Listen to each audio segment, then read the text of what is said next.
In 1989, Diana wore the lover's knot in Hong Kong with her white pearl-encrusted Elvis Presley-style dress and jacket by Catherine Walker.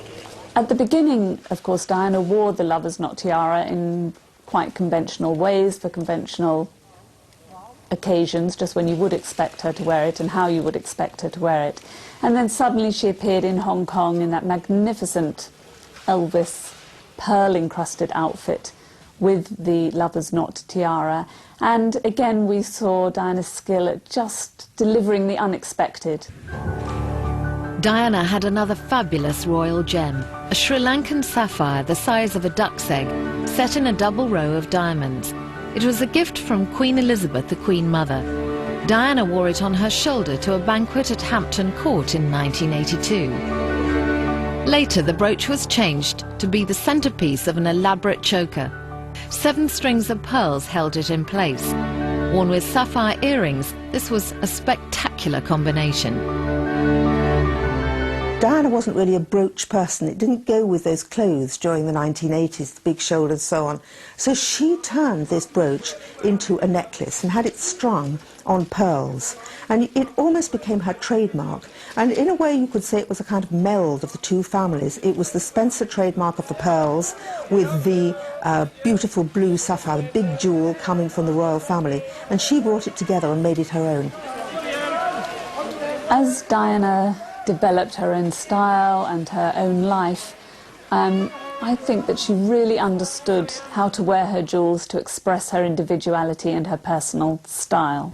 But she wore it with great flair and panache in unexpected ways on that evening that we all remember when she appeared at the Serpentine Gallery in her short, devastatingly glamorous black dress that she wore to great effect with the choker. And you just wouldn't quite expect to see quite a conventional style of a choker worn with that dress. And I think it made the most enormous statement, saying, I am my own person, I am part of the royal family, but I'm going to do my own thing.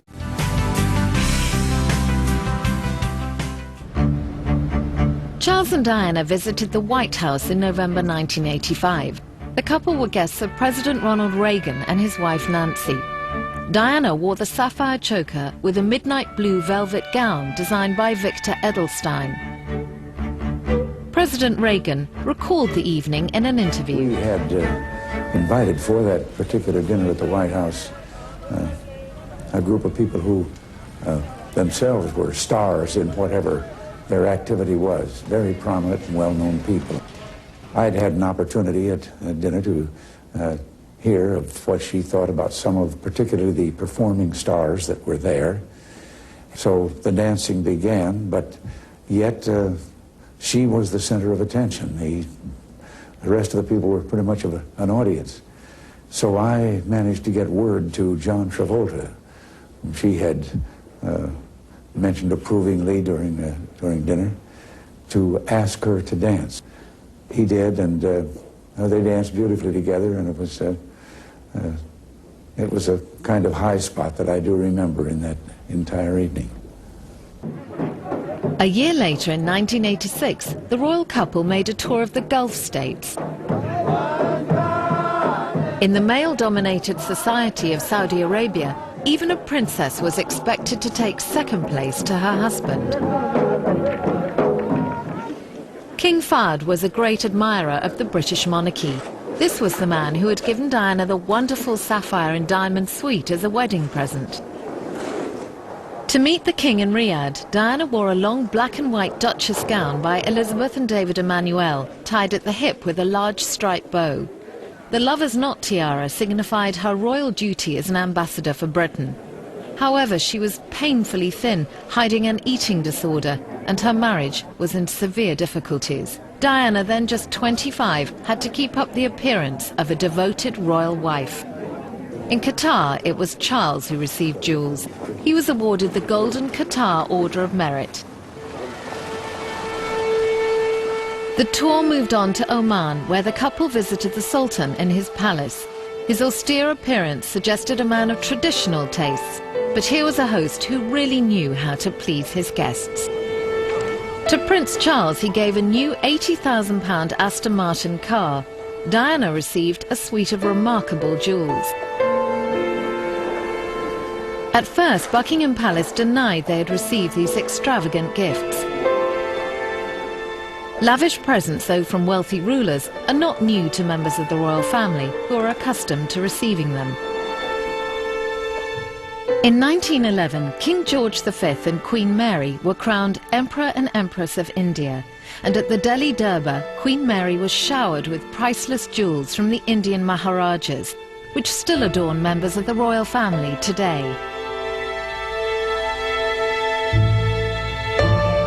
There's nothing really new about being swamped with jewels, because the Queen herself, when she got married, and remember she wasn't Queen at that point, she also had an enormous amount of jewellery given to her. And it's always the case that people who have their own stock of jewellery can do it. It's different if we're talking about a state gift, because that has to be decided upon. But the coffers of the royal family were enormously enlarged in Queen Victoria's era and reign because of the jewels from the Maharajas, who, like the Middle Eastern potentates today, are entirely in control of the situation. Diana was delighted with her very valuable gift from the Sultan of Oman. The style suggested the crescent moon symbol of Islamic faith, but the setting of the necklace, bracelet and earrings was strikingly modern. The people who were most able to give jewels to Diana at that particular point were the Gulf states, where they've got these absolute rulers. If they want to go and order jewels or give their own jewels or take something from their own treasury and give it to Princess Diana or anyone else, they are free to do so. A year later, during a tour of Germany, Diana unveiled her priceless Omani jewels. She wore the velvet dress in which she danced at the White House. A Spencer tiara was held in place by her upswept hair. With their marriage under strain, the royal couple were flying the flag for Britain.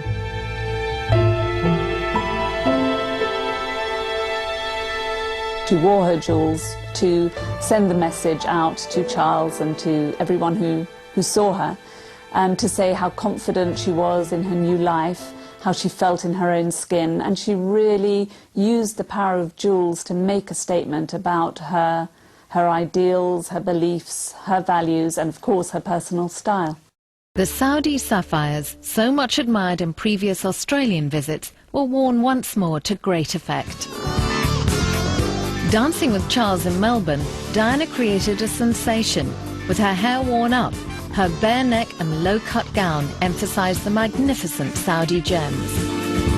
Who would have guessed that this royal couple, seemingly in step with each other, lived almost separate lives? In 1991, Diana made a solo tour of Pakistan. She had grown adept at sending out unspoken signals of loneliness. Knowing that earrings draw attention to the face, she chose her largest pair, the wedding gift from the Emir of Qatar. She had worn the ornate diamond and pearl drop earrings many times. Diana owned another pair of pearl earrings, a wedding gift from the Spencer family jeweller, Collingwood. She wore these with her lover's knot tiara. And with the King Faisal diamond necklace loaned by the Queen. When she developed her own style, when she became much more confident, she took to wearing bigger clip-on button earrings, which was a very different look, perhaps a little bit stronger, a little bit less romantic. But she understood that earrings can light up the face immediately, especially together with a choker and a necklace. That was her hallmark.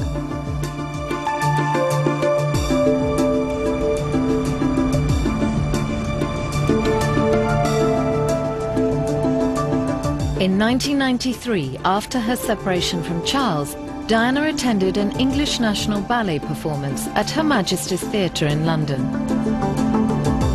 But Diana's life, half in and half out of the royal family, was fraught with difficulties. At this stage, she was trying to work out the delicate balance needed in her new life. She underlined her still royal status by wearing multi-strands of pearls around her neck, in a style reminiscent of Queen Alexandra, herself a former Princess of Wales.